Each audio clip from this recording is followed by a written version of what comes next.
माने काली जहाँ पढ़ेइथिली समस्ते पढ़ी के आसीछ तो? हाँ नहीं नहीं हाँ हाँ हाँ दीदी मु कल पुराना कालिया साहित्य बहीटे पाइली काली से ही बही बसिक पढ़ुली। देखिलु से बही?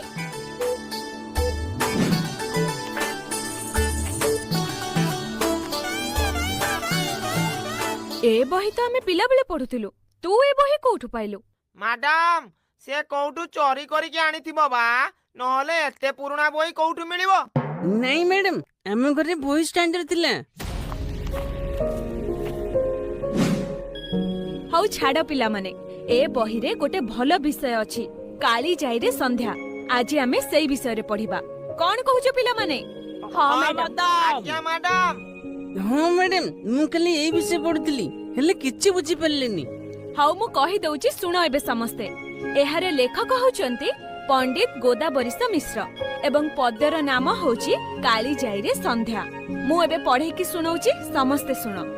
कात धरी धीरे नाउरी ना देइची मेली उतरा पवन आगकू दिए तले ठेली नाची नाची चाले तरणी नाचे सत तरंग ओडी आसी जले भासंती काहे केते बिहंग।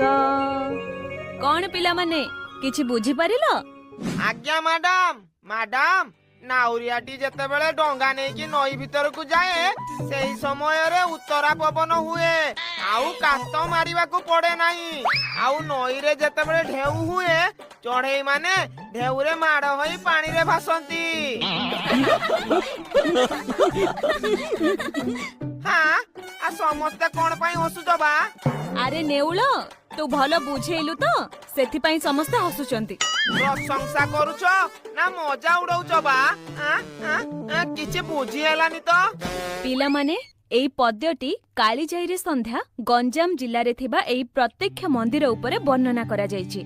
मैडम जदि माँ कालीजी विषय वर्णना करा जायछि आमे पढ़िबा आ कोन दरकार चलो सेठी बुली आसले सब विषय जानि परिबा। हाँ हाँ 1/2 ऑफ पिकनिक। हाँ मैडम बहुत दिन हला हमें बुलिया को जाइने आपण जदि सारू कहते हमको सारे बुले नियंते। हाँ मैडम।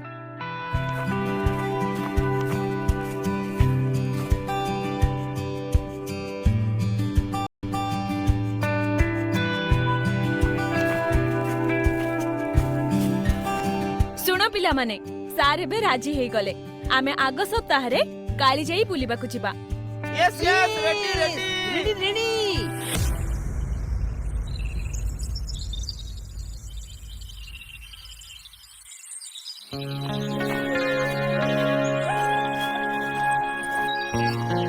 अरे समस्ते आसी गले ना आउ किए रहिला? सार समस्ते आसी गलेनी। हाउ पिला माने समस्ते बस रे आसी बस।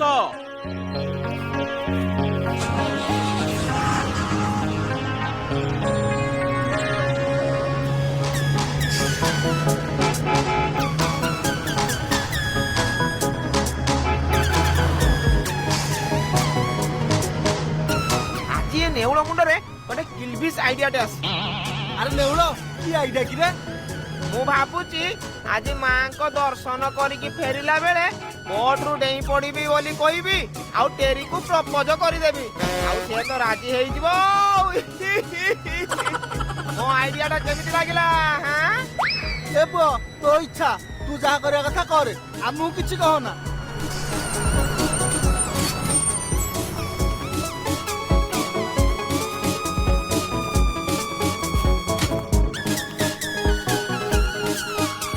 अरे एट सब रुह मु बोट रो टिकेट करके आसुची।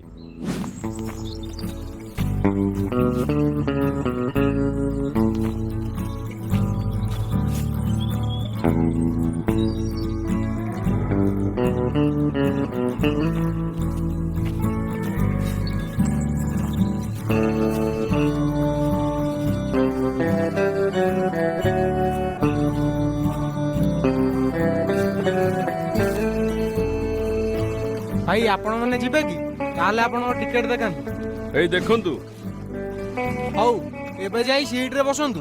ଭାଇ ପ୍ରଥମେ ଆମକୁ ଲାଇଫ୍ ଜ୍ୟାକେଟ ଦିଅନ୍ତୁ, ତାପରେ ଯାଇ ଆମେ ବୋଟ୍ ଭିତରକୁ ଯିବୁ। ହଉ ଆଜ୍ଞା ନିଅନ୍ତୁ।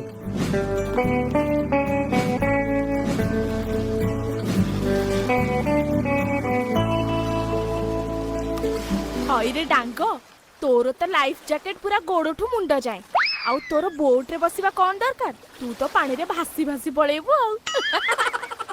ସମସ୍ତଙ୍କୁ ଏଇନେ ପାଣିରେ ଭସେଇ ଦଉଛି, ଏକା ବେଳେ ଭାସି ଭାସି ଯାଇ ସମସ୍ତେ କୂଳରେ ଲାଗିଯିବ। ଆଉ ଯିବ ନା ଏଇନେ ଦେଖିବ ସମସ୍ତେ? ଶୁଣ ସମସ୍ତେ, ମାଙ୍କୁ ସ୍ମରଣ କରି ବୋଟ ଭିତରକୁ ଯାଅ। ଜୟ ମା କାଳିଜାଇ। ଜୟ ଜୟ ଛାଡ଼ି ଯାଇ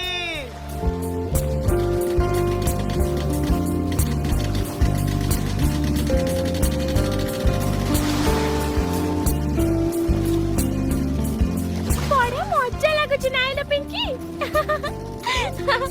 ହଁ ଲୋ ପୂଜା, ମତେ ତ ବଢିଆ ଲାଗୁଛି। ମଜା ଲାଗୁଛି ଯଦି ମନ ଦୁଃଖ କରି କାହିଁକି ବସିଥିଲୁ ବସରେ? ନାଇଁ କିଛି ନାଇଁ। ଜାଣିଛି ପରା, ଝିଅ ପିଲାଙ୍କର ଏଇ ଗୁଣଟା ଜମା ଭଲ ଲାଗେନି। ତମେ ତ ସବୁ କଥା ହଉଥିବ, ଆମେ ଯଦି କଣ ପଚାରିଦେବୁ କହିବ ନା ନା କିଛି ନାହିଁ। ହଲେ ମୋ ସାଙ୍ଗଟା ଥାଉ ବୋଲେ ଥପ୍ତା କଥା ହିଁ କୁହେ।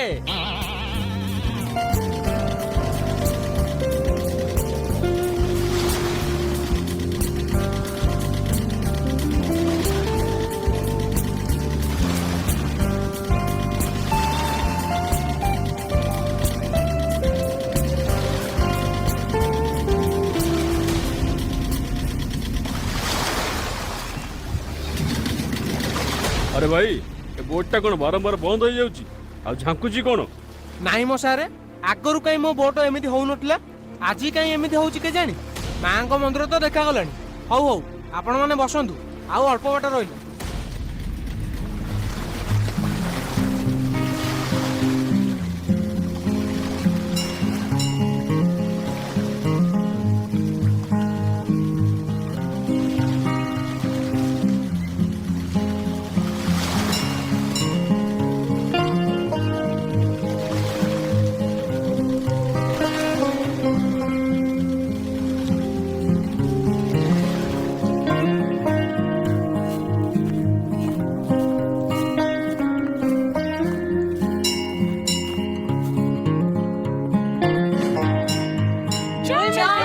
ଛାଡ଼ି ଯାଇ ନେଳ ଭାଇ, ମନ୍ଦିର ଭିତରେ କଣ 4ଟା ମୂର୍ତ୍ତି ଅଛି?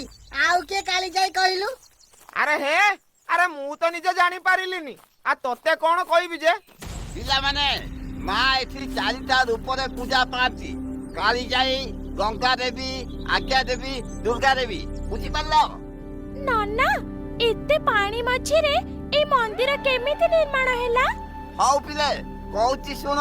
ମା କାଳିଜାଇ ବାଣପୁର ଭଗବତୀ ପୀଠର ଜଣେ ଝିଅ ଥିଲେ। ମା ବାରିପଦ ଗଡ଼ ଯାଉଥିଲେ ବିବାହ କରିବା ପାଇଁ, ଆଉ ତାଙ୍କର ନାମ ଥିଲା ଯାଇ। ବୁଝିପାରିଲ? ହଠାତ୍ ଝଡ଼ ତୁଫାନ ଆସିଲା, ଆଉ ଯେଉଁ ଡଙ୍ଗାରେ ଯାଉଥିଲେ ସେଇ ଡଙ୍ଗା ଓଲଟି ପଡ଼ିଲା, ଏବଂ କିଛି ଦିନ ପରେ ଝିଅ ଯାଇ ମା କାଳୀ ରୂପରେ ପ୍ରକଟ ହୋଇ ପାରିକୁଦ ରାଜା ଜଗନ୍ନାଥ ମାନସିଂହଙ୍କୁ ସ୍ୱପ୍ନରେ ଆଦେଶ ଦେଲେ ଯେ ମତେ କାଳିଜାଇ ରୂପରେ ପୂଜା କରାଯାଉ। ଜାଣିପାରିଲ ଏଥରକ?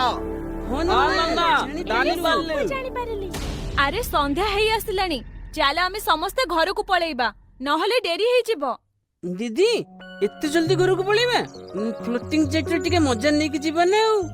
ଆଉ ହଁ ବହୁତ ମଜା ହବ। ହଁ ହଁ, ଓଧ ସାଙ୍ଗେ ତ ବଣ ଭୁଆ ଭାଇ। ଆଉ ସବୁ ହାତ ଧରା ଧରି ହେଇକି ଯାଅ, ଆଉ 5 ମିନିଟରେ ଆସ।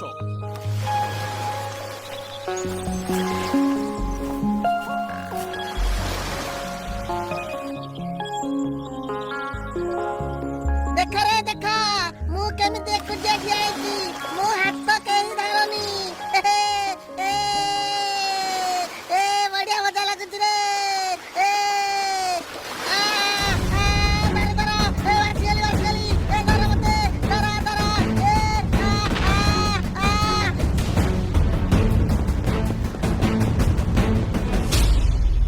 ହଇରେ, ତୋ ନାଁ ଡାଙ୍ଗକୁ ତୁ ତ ଡାଙ୍ଗ, ପବନରେ ତ ଉଡି ଯାଉଛୁ।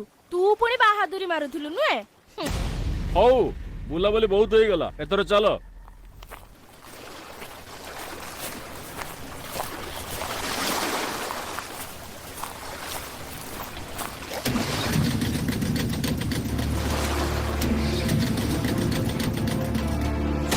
କଣ ଭାଇ ହଉନି ନା କଣ? ନାଇଁ ସାର୍ କଣ ହେଇଛି କେଜାଣି ବୋଟଟା କାହିଁ ଜମା ଷ୍ଟାର୍ଟ ହଉନି। ଆଚ୍ଛା ସାର୍ ଆପଣଙ୍କୁ ଗୋଟେ କଥା ପଚାରିଥାନ୍ତି। ହଁ କୁହ। ଆପଣ ମାନେ ଆସିଲା ବେଳେ ମନ ଭିତରେ କିଛି ଖରାପ ଚିନ୍ତାଧାରା ଭାବିକି ଆସିଥିଲେ କି? ସମସ୍ତେ ସତ କଥା କହିବ। ଆପଣ କେମିତି ଜାଣିଲେ? ହଁ ବାପା, ମୁଁ ଭାବୁଥିଲି ଯେ ଅକାତ ଅକାତ ପାଣି ଥିବ ଆଉ ବଡ ବଡ ଲହଡି ବି ଆସୁଥିବ, ସେଥିପାଇଁ ଭୟ ଲାଗୁଥିଲା। ବସରେ ଆସିଲା ବେଳେ ଅନଲାଇନରେ ଦେଖିଥିଲି ଯେ ବୋଟରେ ପାଣି ପଶିଯାଏ ବୋଲି। ଏଇ କଥା ଭାବିକି ଆସୁଥିଲି, ସେଥିପାଇଁ ମତେ ଡର ଲାଗୁଥିଲା। ହଉ ମା, କିଛି କଥା ନାହିଁ। ଏଥର ମାଙ୍କୁ ସମସ୍ତେ କ୍ଷମା ମାଗିଦିଅ। ଏ ମାଲୋ, ଜୟ ମା କାଳିଜାଇ। ଆରେ ନେଉଳ, ତୋ କଥା ଏଇନା ସାର୍ଙ୍କୁ କହିବି। ସାର୍, ନେଉଳ କଣ କହୁଥିଲା? ଇରେ ବାଞ୍ଚା, ଆରେ ନା ନା କହନା ରେ କହିଲେ ଏଇଠୁ ମୁଁ ଘରକୁ ଯିବିନି ଆଉ। ମୁଁ କ୍ଷମା ମାଗି ନଉଛି, ଜମା କହନା। ପିଲାମାନେ ସମସ୍ତେ ଗୋଟିଏ କଥା ମନେ ରଖିଥାଅ, ଆଗକୁ ଯେତେବେଳେ ବି ଏ ଜାଗାକୁ ବୁଲିବାକୁ ଆସ କେବେ ବି କିଛି ଖରାପ କଥା ଚିନ୍ତା କରିକି ଆସିବନି। କାରଣ ସିଏ ଆମ ମା, ଆମେ ତାଙ୍କର ସନ୍ତାନ। ସେ କେବେ ବି ଆମର ଅନିଷ୍ଟ ଚିନ୍ତା କରିବେନି। 2ରେ ଆସିଲା ବେଳେ ସବୁବେଳେ ନମସ୍କାର କରିକି ଆସିବ। ଆଉ 3ରେ ଯେତେବେଳେ ବି ଆସ ମାଙ୍କ ପାଖରେ ଭୋଗ କରିକି ନିଶ୍ଚୟ ଯିବ। ସମସ୍ତଙ୍କର ମନେ ରହିଲା ତ? ଅଙ୍କଲ ଗୋଟେ କଥା କହି 3ଟା କଥା କହି ସାରିଲଣି, ଆଉ କଣ ମନେ ରହିବ? ଏବ ନେଉଳ, ମତେ ଗୋଟେ ଆଇସ୍କ୍ରିମ ଦେଇଦେବୁ, ନହେଲେ ସାର୍ଙ୍କୁ ଟେରି କଥା କହିଦେବି। ଏଇନି ତ ପିଠିରେ କୁଅ ଖୋଳା ହବ। ନଟିଆ ଆଉ ନେଉଳ, ତମେ 2 ଜଣ ଯାକ କଣ ମନେ ରଖିଲେ କହିଲ? ସାର୍ ମୁଁ ପରୀକ୍ଷାରେ ପଢିଲେ କହିବି, ଏଇନେ କାହିଁ କହିବି ଯେ ସମସ୍ତେ ଜାଣିଦେବେ। କହିଲେ ଏ ମାଲକିଆ କଥା କହୁଛ ଶିଖୁଥିଲେ। ରୁହ, ତମ 2ଟାଙ୍କୁ ସ୍କୁଲରେ ଦେଖିଦେବି। ସାର୍ ଏବେ ତ ଦେଖୁଛନ୍ତି, ସ୍କୁଲରେ ଗଲେ କଣ ଆଉଥରେ ଦେଖିବେ? ସତରେ ଆପଣଙ୍କ ଦେଖିବାଟା ଠିକ ରହୁନି ଆଉ। ଆଲୋ ତୁ ପେଇଦାଲେ, ତୁ ପେଇଦା।